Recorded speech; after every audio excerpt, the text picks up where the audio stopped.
bro. Yeah, well, can you build? It's okay. You'll be very rich if you're an engineer. Then imagine if I make a mansion. Then everyone will be rich. Yeah. What? Wyatt, if I will give you $500,000, But will I you give it to your mom? Yeah. Yeah. And I'll give it to my mom. How much will you give your mom? But I'll ask you 5,000. But I'll ask you something. When we're playing, No. You answer my question first. What? If I will give you 500,000, how much will you give your mom? 100,000. Okay. I'll So give how much left sa imo?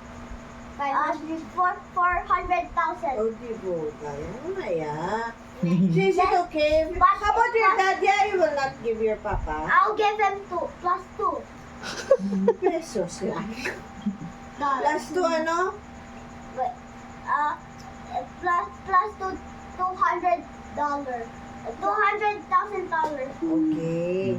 So, 100,000 kay mama mo.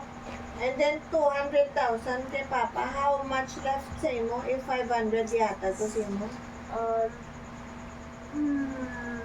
I will give you 500,000. You give 100,000 kay mama mo. How much left? 400,000. Right? Yeah. And then 400,000 minus 200,000 you will give kay papa mo. How much left sa imo? 200,000. Very good, Pangga. You're a genius. You're like, Tagalog. Albert Einstein. Yeah. He is very good in math. Yeah, and Oh, I'll yeah. ask myself what is what I'll ask you some, but ask me something, but only million. A million lang. Yeah. Okay. So I will give you 5 million. 5 million. Oh, you give, how much will you give your mom? Maybe only 1 million Okay, how much left? or 4 million. How much will you give your papa? Maybe even 1. Okay, 1 million more.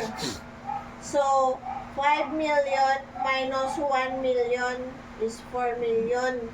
4 million minus 1 million, you will give your papa how much left?